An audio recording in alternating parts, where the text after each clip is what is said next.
de la familia Trypanosomatidae, que causa la leishmaniasis, una enfermedad parasitaria transmitida por la picadura de un mosquito infectado. La historia de la leishmaniasis. Se encontró un ámbar que remota hace 100 millones de años, en la cual en su interior se pudo observar a un flebotomineo de la leishmania, la cual es Thalassemia burmiti. En su interior del Procide se pudo hallar microscópicamente a una especie fósil de leishmania llamada Paleoleishmania proteus.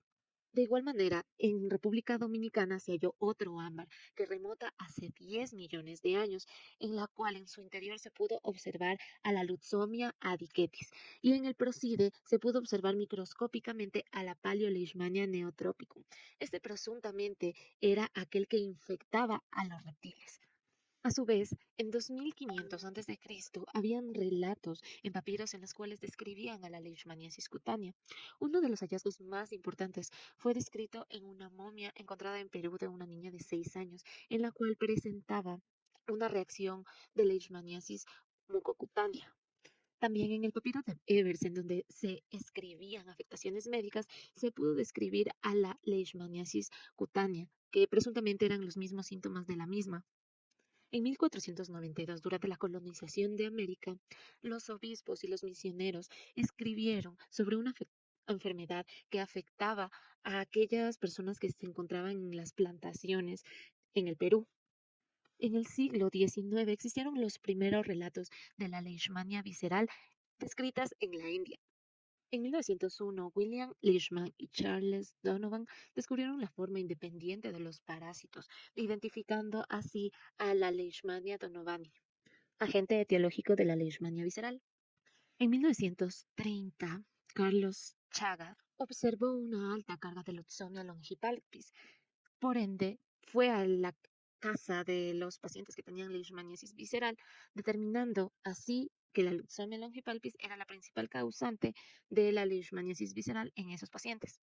Distribución geográfica. La leishmaniasis cutánea, mucocutánea y visceral se va a encontrar en el norte de África, en algunas partes de Europa y en Sudamérica. En el Ecuador podemos encontrar principalmente en la provincia de Pichincha, con mayor frecuencia en San Miguel de los Bancos, Pedro Vicente Maldonado y Puerto Quito, siendo estas una zona endémica para la leishmania mucocutánea y cutánea, mayormente cutánea.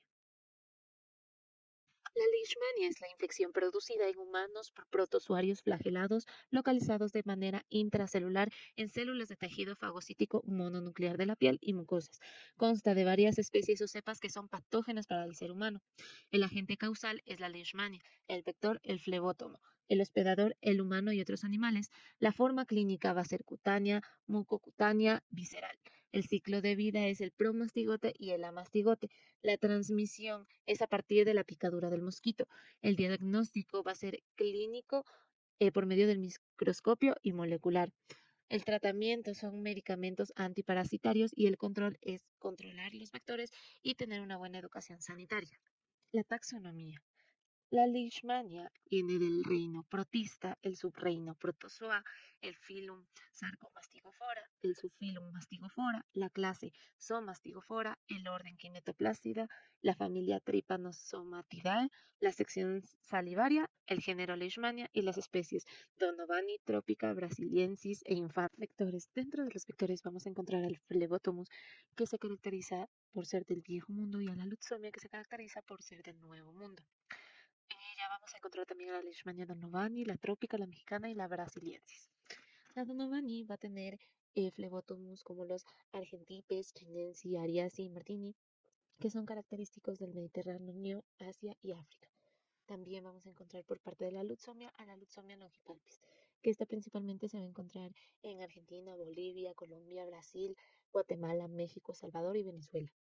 La leishmania trópica, que aquí en cambio vamos a encontrar solo del género Phlebotomus papatacis, Serengeti, Caucasus y Longipes, que se encuentran en la costa del Mediterráneo, Afganistán, Libia, África, India, Etiopía y Kenia. La leishmania mexicana, en donde vamos a encontrar a la Lutzomia olmeca, la Lutzomia flavis cutelata, en donde estas van a administrarse en México, Venezuela y Brasil. La Leishmania brasiliensis, que esta igual va a tener dos partes, que es el Phlebotomus y la Lutzomia. El flebotomo se va a encontrar en el continente euroasiático africano y la leucemia en el continente americano. Morfología. Vamos a hablar sobre el amastigote. El amastigote es la forma replicativa.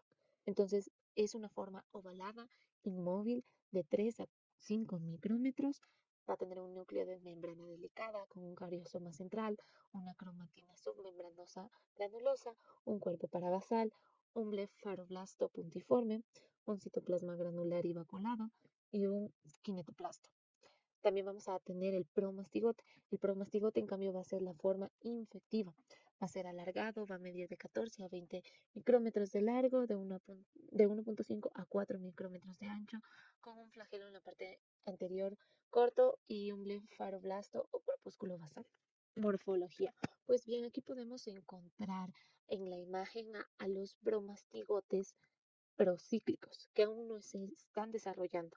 Y en la parte D, E y F vamos a encontrar a los promastigotes metacíclicos. En la imagen G y H, en cambio, vamos a encontrar a las rosetas de promastigotes metacíclicos, que van a ser la unión de estos promastigotes. También el lado derecho, en cambio, vamos a encontrar al amastigote. Entonces, estos amastigotes se van a encontrar en un macrófago. Ciclo de vida. Pues bien, el mosquito hembra de la lutzomia o el Phlebotomus va a picar a un mamífero ya infectado de Leishmania. Dentro de la sangre se van a encontrar lo que son los macrófagos infectados con amastigotes, los cuales se van a liberar en el intestino del flebótomo. Entonces, ahí en el intestino van a madurar y van a convertirse los amastigotes en promastigotes procíclicos. Luego los promastigotes se van a multiplicar por mitosis pasando a promastigotes metacíclicos. Una vez ya convertido en promastigote metacíclico, que es la forma infectiva, van a ascender hacia el procide. Entonces van a estar ahí adheridos a lo que es la válvula faríngea y una vez que el flebótomus pique a otro mamífero, puede ser el humano, este va a irse por la sangre, de modo que estos van a ser fagocitados por los macrófagos. Pero pues esta es la finalidad de que los promastigotes metacíclicos sean fagocitados por los macrófagos para convertirse así en amastigotes. Estos se van a multiplicar por mitosis y una vez que ya se multipliquen, estos se pueden llegar a reventar. Entonces, cuando se revientan estos macrófagos, los amastigotes van a ser fagocitados por otros macrófagos y a su vez va a ser la misma función, de modo que se van a replicar en los macrófagos por mitosis y también van a volver a infectar a otros macrófagos y se va a repetir el ciclo. Tipos de leishmaniasis. Vamos a tener a la leishmaniasis cutánea, a la leishmaniasis mucocutánea y a la leishmaniasis visceral, que serán descritas a continuación. Leishmaniasis cutánea. Su agente causal. Son dípteros de la familia Cicadidae, que tienen nombres en el viejo mundo, como es el continente europeo, reciben el nombre de flebótomos, mientras que en el nuevo mundo, en el continente americano, estos reciben el nombre de luxomias. La hembra es la única hematófaga, que esta lo que va a necesitar es ingerir sangre para poder producir sus huevos. Además, en sus características, estos llegan a medir 5 milímetros de longitud. Sus patas son largas, poseen alas lanceoladas y un tórax arqueado. Además, su cuerpo se encuentra revestido de pelos largos y finos. Su hábitat se basa en selvas húmedas a regiones muy áridas. Patogenia, como se menciona en el ciclo de vida, el tipo de leishmaniasis dependerá del tipo de su vector. En Ecuador se encuentra lo que es la Lutzomia mexicana, Lutzomia panamensis, Lutzomia guayanensis. Pues en su tiempo de incubación, esta varía dependiendo de su flebótomo, pues puede variar de una semana a varios meses. En promedio, el tiempo de incubación es de 2 a 3 meses. Manifestaciones clínicas. La leishmaniasis cutánea es la forma más frecuente de padecimiento. Presentan así dos formas clínicas, leishmaniasis cutánea localizada y la leishmaniasis cutánea difusa. La leishmaniasis cutánea localizada se llega a diferenciar porque tiene presencia de úlceras únicas o múltiples. También estos son redondeados, de bordes indurados, con un fondo limpio e indoloro. Estos llegan a aparecer después de 15 a 20 días después de la picadura del vector. Por lo general suele darse por una lutzomia mexicana.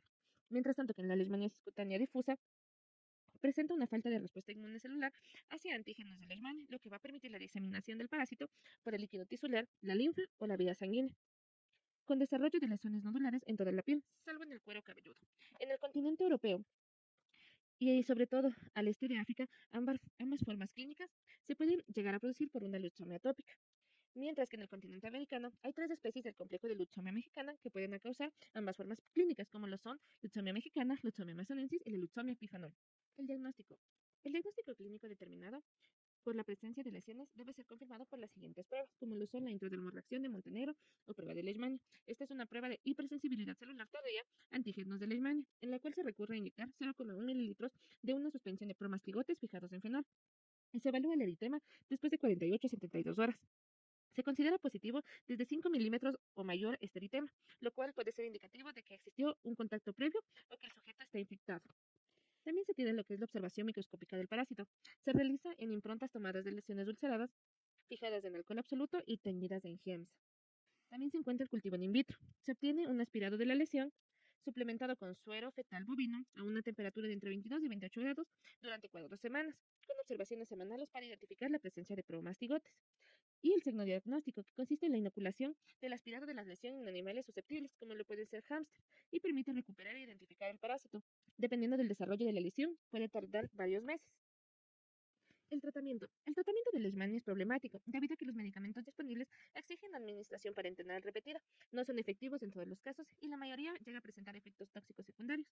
Pues tenemos lo que son los antimoniales pentavalentes, como lo son el antimoniato de meglumina y el estiboglucanato de antimonio y de sodio.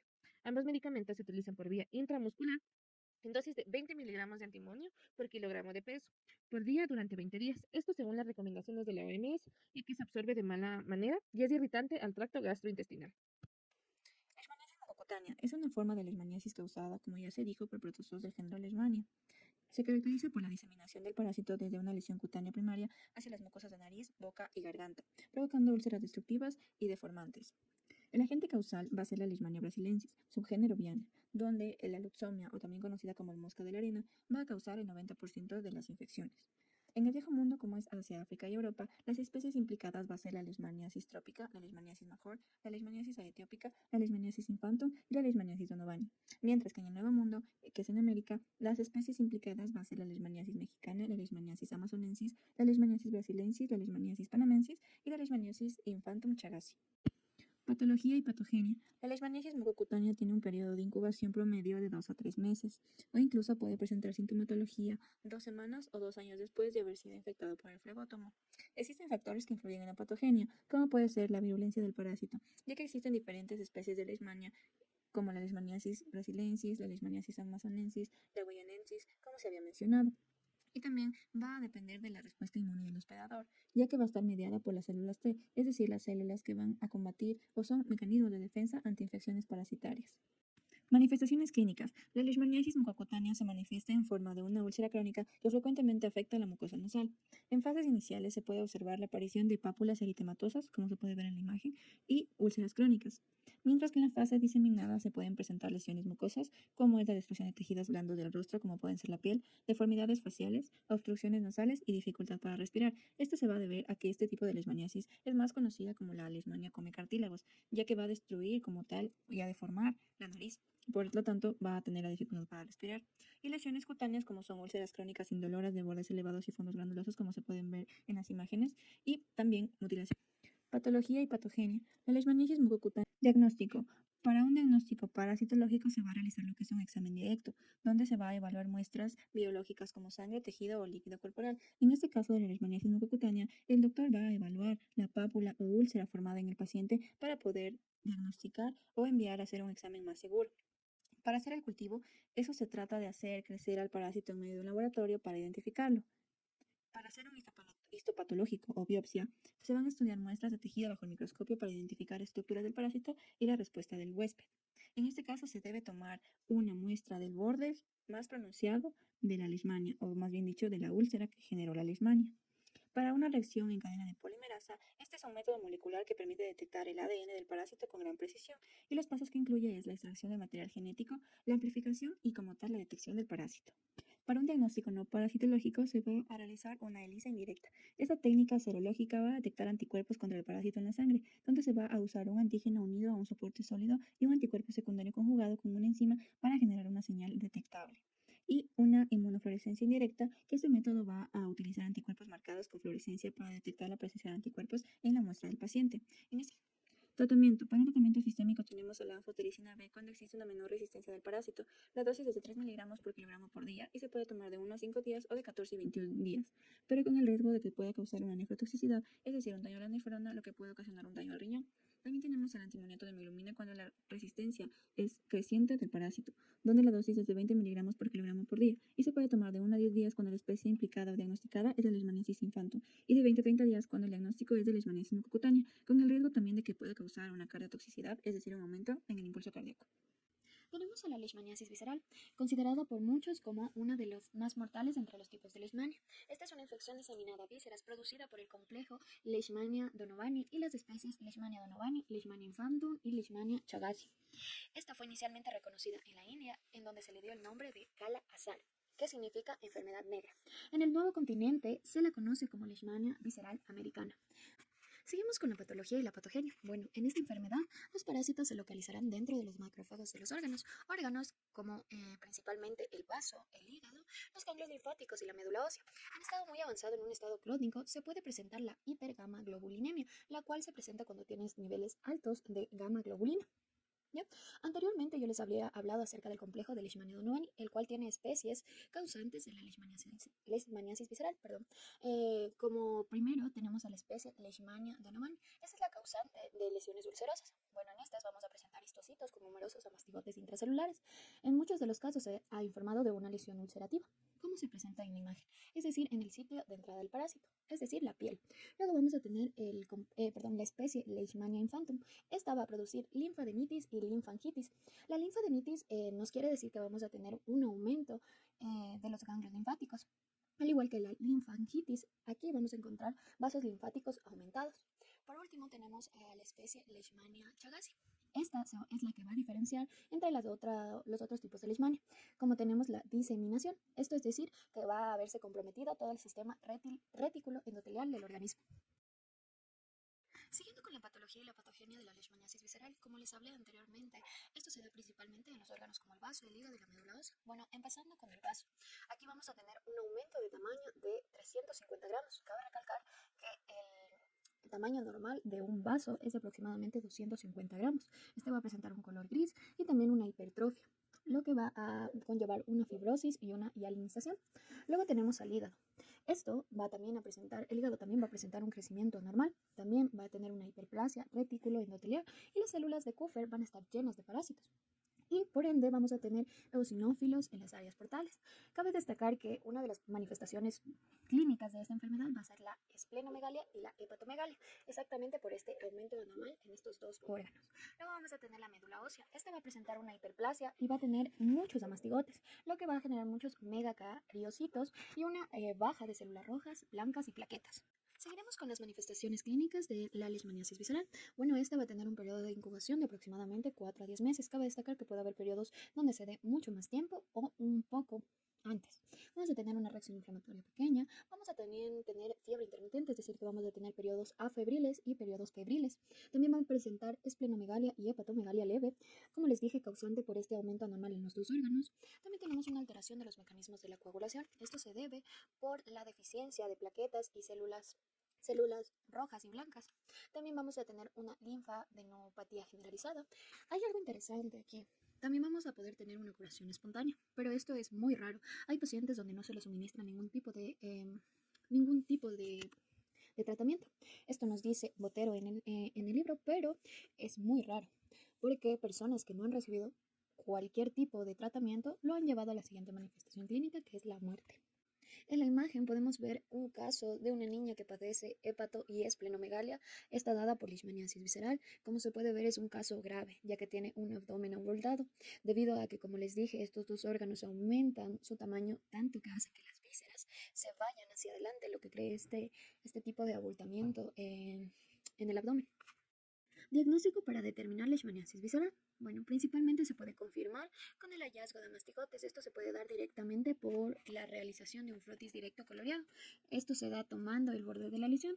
También se pueden encontrar los parásitos por medio de biopsias, cultivos y PCRs, o también optar por las pruebas serológicas como la prueba de ELISA, entre otros.